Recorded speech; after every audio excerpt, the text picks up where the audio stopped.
على آل محمد كما باركت على إبراهيم وعلى آل إبراهيم إنك حميد مجيد۔ ازواج مطہرات رضی اللہ تعالی عنہن اجمعین، سارے مسلمانوں کی ماؤں، ان ماؤں کے بارے میں مختصر سا ذکر آ گیا تھا جن کو خداوند کریم نے اتنا نوازا کہ جبریل ان کو سلام کرتا تھا،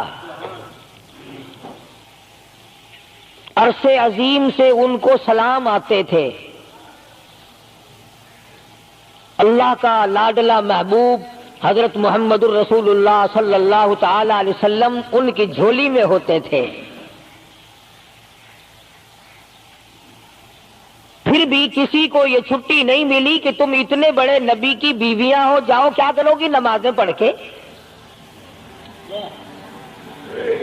کیا روزہ رکھنا ہے؟ اور نبی کی گھر والی، شہنشاہ کائنات کی گھر والی ہو اور بھوکی مرے، روزے رکھے کیوں؟ سردی میں وضو کرے، گرمی میں روزے رکھے، کیا مصیبت آئی ہے؟ امام الانبیاء کی گھر والی ہو کر اتنی محنت؟ کیا خدا کے یہاں کالی کملی والے صلی اللہ علیہ وسلم کی اتنی بھی نہیں چلے گی کہ اپنی ازواج مطہرات کا ہاتھ پکڑ کر جنت میں لے جائے اور اللہ میاں سے کہہ دے کہ میاں یہ تو میرا گھر ہے، اسے تو نہ چھیڑ؟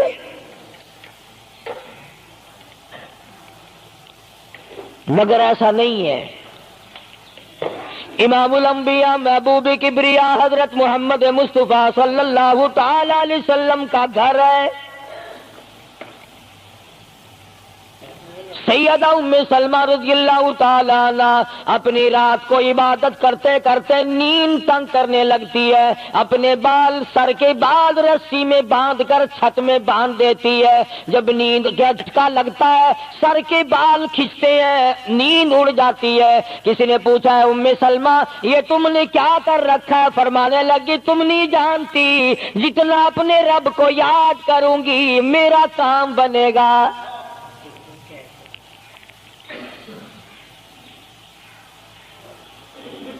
کتنی نصیب ہوں گی وہ مائی جن سے شادی کرنے کے لیے محمد عربی صلی اللہ تعالی علیہ وسلم تشریف لائے۔ النبی اولا بالمؤمنین، قرآن کریم جا بجا تعریف کرتا ہے پیغمبر خدا صلی اللہ علیہ وسلم کا حرم ہے، حضور صلی اللہ علیہ وسلم کا گھر ہے، شہنشاہ کائنات کی پاکیزہ بیویاں ہیں۔ سیدہ ام سلمہ رضی اللہ تعالی عنہ فرماتی ہیں میرا خامند ابو سلمہ میرا خامند تھا، میں اس کی گھر والی تھی، ہم دونوں میں بڑا پیار اور محبت تھا، بڑا ذوق اور شوق تھا۔ ایک دن بیٹھے بیٹھے آپس میں باتیں چل پڑی کہ جنت میں کون سی عورت آدمی کو ملے گی، کون سا مرد ملے گا۔ حضرت سلمان فرمانے لگے، ابو سلمہ فرمانے لگے میں تجھے بتا دیتا ہوں، میں نے سنا ہے مدنی کریم صلی اللہ علیہ وسلم سے اگر مرد عورت دونوں نیک ہوں، عورت مر جائے مرد دوسرا نکاح نہ کرے، وہی عورت جنت میں اس کے ساتھ جائے گی، اور اگر مرد مر جائے عورت دوسرا نہ نکاح کرے پھر وہ عورت اس کے ساتھ جنت میں جائے گی۔ ام سلمہ کہتی ہے میں نے عرض کیا آؤ ہم تم دونوں عہد و پیمان کر لیں، وعدہ کر لیں، اگر آپ مر جاؤ تو میں شادی نہ کروں گی، میں مر جاؤں آپ شادی نہ کرنا، تاکہ جنت میں دونوں آرام سے رہیں گے۔ حضرت ابو سلمہ فرمانے لگے نہیں نہیں میری بات کو مان لینا، میرے بعد اگر میں مر جاؤں تو کسی سے نکاح کر لینا۔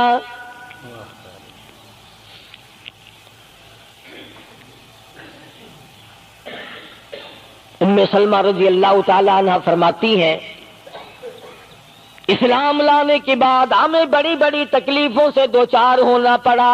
حبشے کی ہجرت کی، مدینہ پاک کی ہجرت کی. میرا خامند بھی مسلمان تھا، میں بھی مسلمان تھی. لوگوں یہ اس زمانے میں مسلمان تھے جب مسلمان بننا اپنے آپ کو انگاروں میں ڈالنا تھا، چھروں اور تلواروں کے سامنے لا کے کھڑا کر دینا تھا. مصیبتوں کے پہاڑ ٹوٹ جایا کرتے تھے. قربان جاؤں ام سلمہ، عورت ذات ہو کر تم نے کتنی نبھائی، تم نے کس احسن طریقے سے اپنے آپ کو سنبھالا. مدینہ پاک کی ہجرت کے لیے ام سلمہ اونٹ پہ بیٹھ گئی، گود میں سلمہ بچہ ہے. ابو سلمہ نکیل پکڑ کے آگے آگے چلنے لگے. ام سلمہ کے گھر والوں نے کہا تم خود مدینے جا سکتے ہو، ہم اپنی لڑکی کو نہیں جانے دیں گے. اسلام اور ایمان کی وجہ سے کس قدر مصیبتوں کے پہاڑ ٹوٹ رہے. فرماتی ہے میرے میکے والوں نے مجھے زبردستی اونٹ سے اتار لیا. ابو سلمہ مدینے کی طرف چلے گئے رضی اللہ تعالی عنہ. اس کے بعد میرے سسرال والے خاندان کو پتا چلا کہ انہوں نے زبردستی لڑکی کو اونٹ سے اتار لیا. وہ آئے، 3-4 سال کا سلمہ میرا بچہ تھا، مجھ سے چھین کر لے گئے. اگر تم اپنی لڑکی کو نہیں جانے دیتے ہمارے آدمی کے ساتھ تو ہم بھی اپنا لڑکا تمہارے پاس نہیں چھوڑیں گے. ام سلمہ نے جرم کوئی نہیں کیا، غلطی کوئی نہیں کی، گناہ کوئی نہیں کیا، قصور کوئی نہیں، خطا کوئی نہیں. سب سے بڑا جرم اگر کیا تو وہ یہ ہے لا الہ الا اللہ محمد الرسول اللہ صلی اللہ علیہ وسلم. کیوں کہتی ہے خدا ایک ہے؟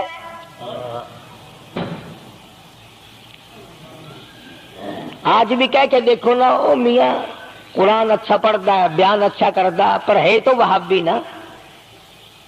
آج کون سی بخشش ہو رہی ہے؟ ام سلمہ رضی اللہ تعالیٰ عنہ فرماتی ہیں خامد مدینے میں، بچہ میرا سسرال والوں کے پاس، میں اپنے میکے والوں کے پاس.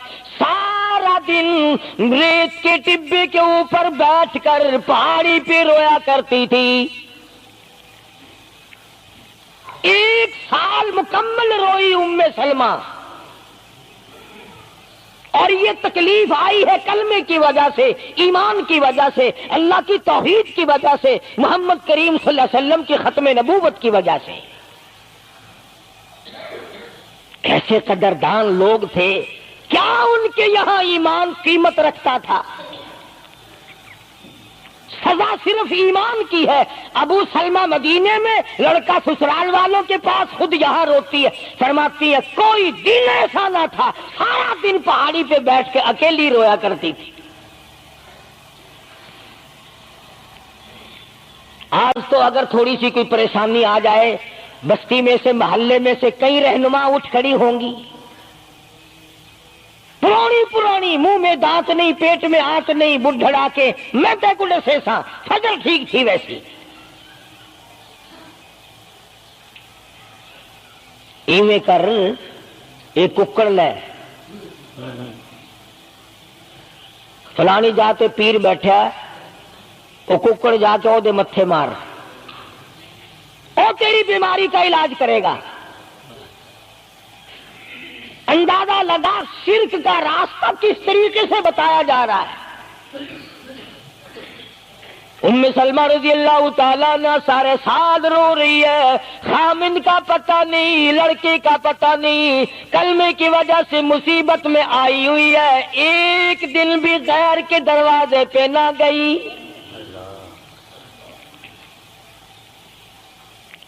ایک دن بھی شرکیہ کلمہ زبان سے نہ نکلا. ایک دن بھی یہ بات نہ کہی ہائے میری جان کو کیا بن گئی.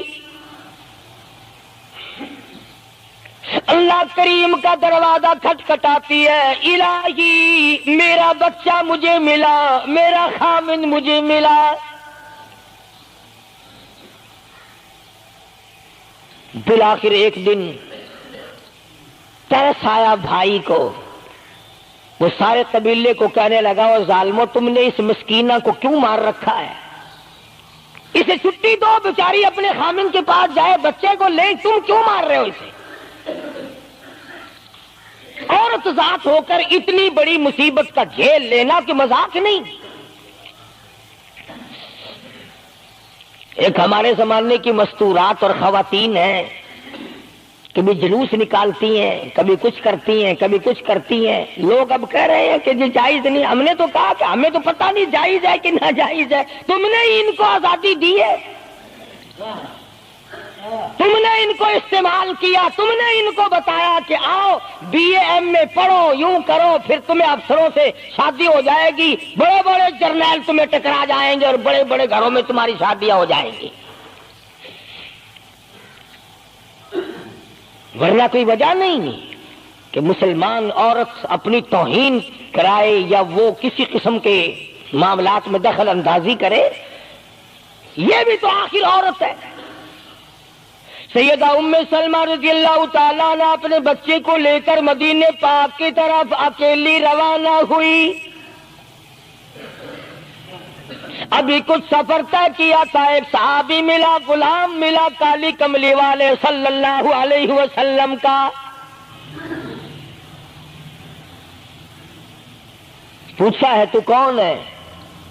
عورت نے جواب دیا میں ام سلمہ ہوں، خامن مدینے میں ہے، مدینے میں جا رہی ہوں۔ تیری ساتھ کوئی ہے؟ کہنے لگی اللہ کی ذات ہے بس۔ ہاں، کیسا ایمان ہوگا؟ کہتی ہے میری ساتھ اللہ ہے، مائی ربی، میرے ساتھ میرا رب ہے۔ صحابی نے مہار پکڑ لی، نکیل پکڑ لی، آگے آگے چلا۔ جہاں ٹھہرانا ہوتا اونٹ کو بٹھا کر اللہ والا درخت کی آڑ میں چلا جاتا، یہ نیچے اترتی، نماز ادا کرتی، ضروریات سے فارغ ہوتی، پھر سوار ہو جاتی، پھر وہ اونٹ کو اٹھا کر لے کے چلتا۔ سیدہ ام سلمہ فرماتی ہیں رب ذوالجلال کی قسم میں نے اس جوان جیسا کوئی شریف نہیں دیکھا۔ آج تو لال دوپٹہ دیکھ کر کے اچھے بڈھے منہ کے آدمی کے منہ میں بھی پانی آ جاتا ہے، ذرا سا رنگین کپڑا دیکھا نہیں اور جناب گھوڑے کی طرح ہی ہوئی نہیں، اچھے والوں کو ڈوبتے دیکھا ہے۔ سیدہ ام سلمہ رضی اللہ تعالیٰ عنہا مدینے پاک میں مسجد قباء کے قریب پہنچی۔ اللہ والے نے بتا دیا تیرا خامن ابھی قباء میں ٹھہرا ہوا ہے، یہاں تیرا خامن ہے، چھوڑ کر پھر مکے واپس گیا۔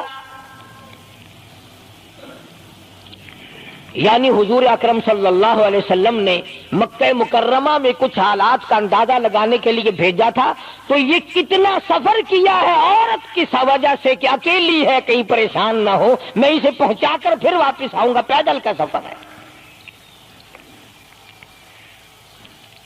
آج تو ایسا گیا گزرا وقت ہے، اگر رستہ بتانا پڑے تو 2 قدم اٹھ کر آدمی نہیں بتاتا، زبان نہیں ہلاتا، سر ہلاتا ہے دھڑی پکے کا، چٹان کی زبان نہیں ہلاتے لوگ۔ ادھر کو رستہ ہے، ادھر کو جاؤ، ادھر کو یوں جاؤ۔ غیرت کے ساتھ یہ ساری چیزیں آتی ہیں۔ جب غیرت اٹھ جاتی ہے نا، پہلے مردوں کے اندر سے غیرت نکلتی ہے، عورتوں کے اندر سے بعد میں نکلتی ہے۔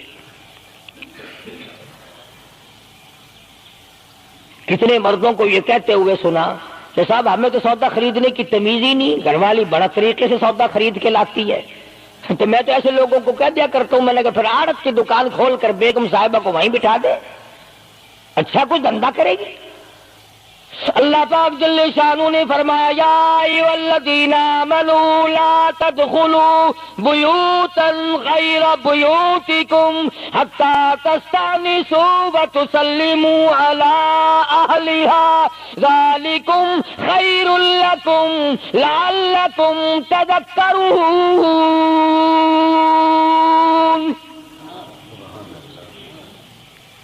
ایمان والوں، کلمہ پڑھنے والوں، لا تدخلوا بیوتا غیر بیوتکم، مت داخل ہو کسی کے گھر میں اجازت کے بغیر، اذن کے بغیر مت داخل ہو، حتی تسلموا علی اہلہا، سلام کرو گھر والوں کو، جواب ملے، اجازت ملے، پھر اندر داخل ہو۔ وَإِن قِيلَ لَكُمُ ارْجِعُوا فَارْجِعُوا وَأَزْكَىٰ لَكُمْ۔ اگر گھر والے یہ کہیں کوئی نہیں واپس ہو جاؤ تو واپس ہو جاؤ، ناراض مت ہو۔ اللہ پاک علیم و خبیر ہے، علیم بذات الصدور اس کی ذات ہے، اس کا کتنا بڑا کرم ہے۔ بیٹی تیری، بیٹی میری، بہن میری، بہن تیری، اور خدا ہماری بہنوں کی، بیٹیوں کی آبرو اور عزت کا کتنا نگہبان ہے، کتنی حفاظت کرتا ہے پروردگار عالم۔ حتیٰ کہ اس بارے میں یوں فرمایا 3 ٹائم ایسے ہیں کہ گھر میں باپ بھی، بیٹا بھی، خامن بھی کھڑکا دڑکا کر کے آئے، کھانسی کھرا کر کے آئے، تاکہ گھر کی عورتوں کو پتہ چل جائے کہ آ رہا ہے۔ باپ کیوں نہ ہو، بیٹی کیوں نہ ہو، بہن کیوں نہ ہو، خامن کو بھی اجازت نہیں بغیر گھر میں کھانسے ہوئے داخل ہونے کی، کھڑکا دڑکا کر کے آئے۔ تم سارے کہہ رہے ہوگے کہ جی بیوی کو کیا حرج ہے، جب اندر ہے ہی بیوی تو خامن کھڑکا دڑکا کر کے کیوں آئے؟ نہ معلوم وہ کس حالت میں بیٹھی ہے، نہانے دھونے میں ہے۔ اور پھر یہ غیرت کی بات ہے، سیدہ عائشہ صدیقہ رضی اللہ تعالی عنہا فرماتی ہیں کہ ساری زندگی میں محمد عربی صلی اللہ علیہ وسلم کے میں 18 برس ساتھ رہی، میں مدنی کریم صلی اللہ علیہ وسلم کے گھر میں رہی، سب سے زیادہ مجھ سے پیار تھا، محبت تھی، مجھے آقا دو عالم سے تھی اور حضور کو مجھ سے محبت تھی، مگر قسم کھا کے فرماتی ہیں کہ ایک وقت ایسا نہیں، کبھی ایسا نہیں ہوا کہ حضور کے پردے کی جگہ کو میں نے دیکھا ہو اور حضور نے میری پردے کی جگہ کو دیکھا ہو۔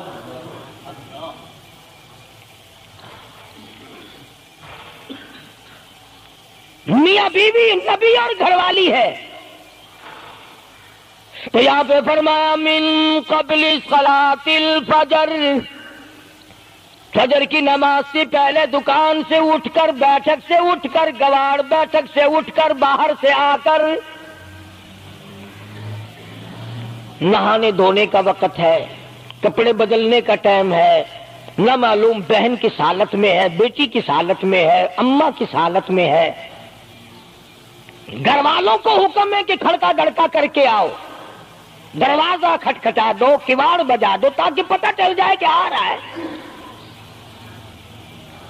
من قبل صلاۃ الفجر وحین تضعون ثیابکم من الظہیرہ، ٹھیک دوپہر کے وقت، گرمیوں میں نہانے کا وقت ہے، کپڑے دھونے کا وقت ہے، سو جانے کا وقت ہے، ابا میاں آئیں گے، بیٹی نہ معلوم کس حالت میں ہے، اماں کس حالت میں ہے۔ وَمِن بَعْدِ صَلَاةِ الْعِشَاءِ، عشاء کی نماز کے بعد بھی 3 وقت قرآن کریم نے بتلائے کہ گھر والے بھی، خامد بھی، بیٹے بھی، مالک بھی، ابا بھی، بھائی بھی گھر میں کھڑکا دڑکا کر کے آئے۔ تو 3 وقتوں میں تو گھر والوں کو بھی اللہ نے یہ حکم دے دیا، اور ہم ایک دوسرے کے گھر میں گرم گرم گرم گرم یوں ہی آگ گھستے ہیں۔ اور میاں کیویں آنکھ میں سگریٹ لاؤنی تھی، ہن پتہ نہیں تو سگریٹ لاؤنی ہے یا اتنے گھر دے وچ بھا لانی ہے یا ماچس لانی، کیا پتہ۔ بہرحال ہم نے قرآن کریم کے خلاف کرنا اور پھر منہ کی کھانی ہے، چلنا ہم نے اللہ اور اس کے رسول کے احکام کے خلاف ہے۔ اب عورت میں کو اسلام نے حکم دیا، آپ مسجد میں بیٹھے ہیں، باوضو بیٹھے ہیں، قبلہ رخ منہ کیا ہوا سب نے، کوئی آدمی ایسا نہیں جو یہ بتا سکے کہ اسلام میں، دین میں، اللہ کے قرآن میں، حدیث پاک میں بد اخلاقی کی اجازت ہے، تلخ کلامی کرنے کی، بد اخلاقی کرنے کی، دوسرے پر حملہ کرنے کی اجازت ہے؟ لیکن قربان جاؤں، عزت اتنی بڑی شے ہے، آبرو اتنی بڑی دولت ہے کہ اللہ پاک نے عورت کو حکم دیا کہ اگر گھر میں بچہ نہ ہو، جواب دینے والا کوئی نہ ہو، اور کنڈی کھٹکھٹائے یا گھنٹی بجائے اور پوچھ کے پوچھتا ہو کہ آواز لگا رہا ہو تیرے خامند کو، تو تو تلخ کلامی کے ساتھ کو یا نہیں ہے، کدھر گیا، مجھے کیا پتا کہاں گیا، مجھے بتا کے جاتا ہے، کوئی لکھ کے دے کے گیا ہے۔ پھر کبھی اگر تیرا خامند اس کو یوں کہے گا نا کہ یار جاتے ہوئے مجھے گھر سے بلا لینا، وہ کہے گا واسطہ خدا دا میں تینوں گھروں نہیں بلانا، تو زنانی تھی تھا گھر ڈینڈ رکھی ہوئی ہو تو کھانڈیا بن جانا، کبھی بھی تیرے گھر کا رخ نہیں کرے گا۔ اور اگر یوں دروازے کے پاس پردے کے پاس کھڑی ہو کر کے یوں کہے کہاں سے تشریف لائے ہیں آپ، تو میں فلاں دفتر سے آیا ہوں، اچھا بیٹھک کھلوا دیتے ہوں، تشریف لے آئیے، وہ تشریف لے آیا، ہاں گرم پیئیں گے یا ٹھنڈا پیئیں گے، اجی میں پی رکھا ہے، اجی نہیں تکلف سے کام نہ لیجئے، یہ گھر آپ کا ہی ہے، یوں نہیں کہتی میں بھی آدھی تیری ہوں، تکلف سے کام نہ لیجئے گا، یہ گھر آپ کا ہی ہے۔ جب اس طرح سے عورت بات کرے گی، وہ تو اگلے دن بھی بہانہ ڈھونڈ کر کے وہ تو اے میں چلتا چلتا دلہ دروازہ کھٹکھٹائے گا تیرا۔ اسلام نے تیری عزت بچانے کے لیے، تیری آبرو بچانے کے لیے، تیری آنکھوں سے لے سر کے بال سے لے کر تیرے پیروں کے ناخنوں تک کی حفاظت کی ہے۔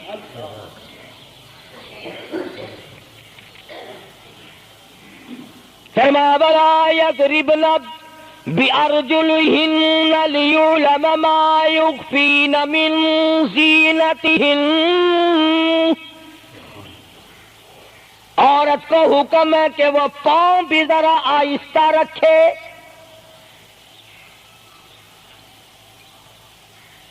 بعض مرتبہ پیروں کی آہٹ سے پتہ چل جاتا ہے جوان ہے یا بوڑھی ہے، اور آج کل تو پتہ نہیں وہ اتنی لمبی لمبی کھری ہیں جیسے بیل کے سینگ نہیں ہوتے، ایسی ایسی کھری لگی ہوئی ہیں، پتہ نہیں چلتی کیسے ہیں، گرتی نہیں، ان کے گھٹنے نہیں ٹوٹتے۔ عوام کے مطلب کی تو وہ جوتی نہیں ہے، یہ فرسٹ لیڈی جو ہے نا، فرسٹ کلاس لیڈیاں، ان کے مطلب کی ہیں، وہ یہ پہنتی ہیں، ان کی کھوپڑی بھی خراب، ان کی کھری بھی خراب، دونوں چیزیں بگڑی ہوئی۔ قرآن کہتا وَلَا يَضْرِبْنَ بِأَرْجُلِهِنَّ لِيُعْلَمَ مَا يُخْفِينَ مِنْ زِينَتِهِنَّ۔ پاؤں بھی سنبھال سنبھال کے رکھی، کوئی بے غیرت تیرے پیروں کی نزاکت سے اندازہ نہ لگا لے کتنی حسین ہے۔ رب العالمین نے فرما دیا میری بندی، میں تیرا رب ہوں، تو میری بندی ہے، میں نے تجھے پیدا کیا تیری آبرو کو میں بچاؤں، اور میری بندی چہرہ نہ دکھا، ہاتھ نہ دکھا، بات نہ کر، میں تو چاہتا ہوں تیرے پیروں کا جوتا بھی کسی کو نظر نہ آئے۔ وَلَا يَضْرِبْنَ بِأَرْجُلِهِنَّ لِيُعْلَمَ مَا يُخْفِينَ مِنْ زِينَتِهِنَّ۔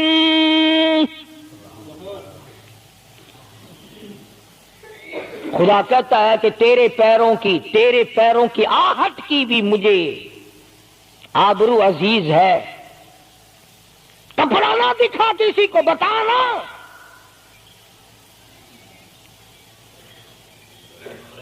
ساری چیزیں اللہ پاک نے قرآن کریم میں بتلا دی۔ مسئلہ بنا رکھا ہے عورتوں نے بھی مردوں نے بھی، او جی دل صاف چاہیے، منہ پہ کپڑا ڈالنے سے کیا فائدہ، یوں ہی پردہ کرنے سے کیا فائدہ، دل صاف چاہیے، آدمی کا دل کا پردہ ہے۔ اچھا دل کا پردہ ہے، تمہیں کس نے بتایا دل کا پردہ؟ دل تو خود ہے ہی پردے میں، دل تو اللہ پاک نے کئی پردوں میں رکھا ہوا ہے، مگر تمہیں یہ معلوم نہیں کمند کہتا ہے کہ دل کی نہیں تقصیر، دل کی نہیں تقصیر، کمند آنکھیں ہے ظالم، دل کی نہیں تقصیر، کمند آنکھیں ہے ظالم، یہ جا کے نہ لڑتی وہ گرفتار نہ ہوتا، آنکھوں نے پہلے لڑائی کی، دل غریب گرفتار ہوگا۔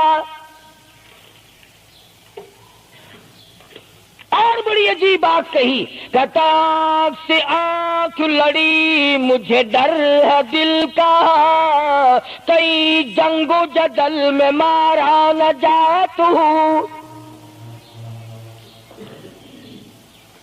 آنکھیں لڑتی ہیں، ہاتھ لڑتے ہیں، سر کے اشارے کام کرتے ہیں، دل غریب تو اندر بیٹھا ہے، دل کی تو شرارت چلتی ہے، وہ وہاں بیٹھا شرارت کرتا، اعضاء حرکت کر رہے ہیں۔ اس لیے یہ ساری چیزیں وضاحت کے ساتھ بتائی ہیں۔ اسلام نے کس کے سامنے آنا اور کس کے سامنے نہیں آنا، کس سے پردہ کرنا اور کس سے نہیں کرنا۔ یہ لوگ جو کہتے ہیں کہ پردے کی وجہ سے عورتوں کے اندر جراثیم پیدا ہو گئے، میں کہتا ہوں اگر پردے میں رہتے رہتے عورت کے اندر بدن میں جراثیم پیدا ہو گئے، چلو تڑپ تڑپ کے تیرے دروازے پہ تو مر جائے گی، تیرے بوئے پہ تو مر جائے گی، تیری بیوی اور بیگم بن کے تو مر جائے گی۔ اگر باہر پھری ایسے جراثیم پیدا ہوں گے، مرے گی تیری نہیں مرے گی، کسی اور کی مرے گی۔ ان جراثیموں کا کیا علاج ہے؟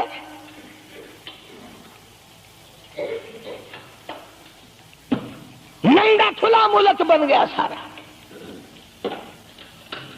مدنی کریم صلی اللہ تعالی علیہ وسلم کا دربار عالیہ ہے، کافر لڑکی کو میدان جنگ سے گرفتار کر کے لایا گیا، لڑنے آئی تھی، اپنے سپاہیوں کو گانے گا گا کر ابھارنے آئی تھی، مقابلہ کرنے آئی ہے محمد عربی سب کہہ دو صلی اللہ علیہ وسلم کا، صحابہ کرام کا مقابلہ کرنے آئی، آ گئی۔ صحابہ کرام نے عرض بھی کیا یا رسول اللہ کافر کی بیٹی ہے، میدان جنگ سے گرفتار ہو کے آئی ہے، غدار ہے، سزا کے قابل ہے، بے عزتی کے قابل ہے، آبرو ریزی کرنے کے قابل ہے، اس کا کیا احترام ہے؟ فرمایا اولاگا ٹھیک ہے، بیٹی کافر کی ہے، اپنے باپ کے دروازے پہ بھی ننگی بیٹھے، میں محمد الرسول اللہ صلی اللہ علیہ وسلم کے دروازے پہ بھی ننگی بیٹھے، فرق کیا ہوگا؟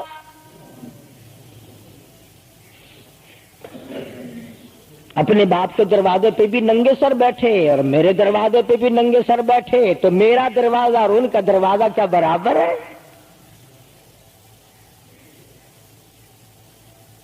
شہنشاہ کائنات مدنی کریم صلی اللہ تعالی علیہ وسلم نے پوچھا کیا چاہتی ہے؟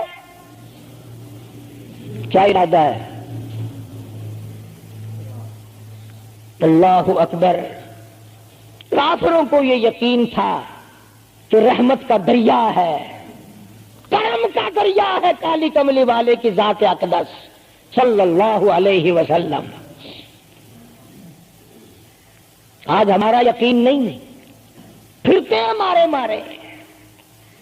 کافر کی بیٹی کہنے لگی مجھے تمہارے دریائے کرم سے بڑی امید ہے، مجھے آپ کے دریائے رحمت سے بڑی امید ہے، میری عزت بچاؤ گے، مجھے باعزت گھر پہنچاؤ گے، میرے گھر۔ جنگی قیدی کو یوں کون چھوڑتا ہے؟ بڑے بڑے سوالات پوچھے جاتے ہیں، تکلیفیں دی جاتی ہیں، بتا تمہارا اور کیا پروگرام ہے، تیرا بھائی کیا کرتا ہے، تمہارے سردار کیا کرتے ہیں۔ نعوذ باللہ اگر ہمارا زمانہ ہوتا، عرب کی حسین لڑکی ہو، خوبصورت لڑکی ہو اور گرفتار کر کے لائے، اگر ہمارا زمانہ ہوتا تو کیا اس کو باعزت سردار کے سامنے لاتے، پہلے ہی نہ ادھر ادھر کر دیتے؟ آپ پکے غلام ہیں، بخشے ہوئے لوگ ہیں، جنت کے ٹھیکیدار ہیں۔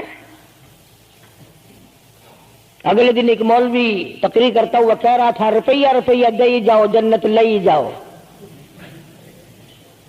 جتیاں دی پالش روپیے وچ کوئی کردا نہیں جنت لب جاندی ہے. چلو سستا ہر چیز مانگی ہے جنت سستی ہو گئی ہے. مدنی کریم صلی اللہ تعالی علیہ وسلم کے اخلاق کی طرف اشارہ کر کے لڑکی کافرہ کہنے لگی مجھے تیرے دریائے کرم سے امید ہے. آپ شہنشاہ کائنات ہے, ساری دنیا پہ ترس کھانے والے ہیں, مجھے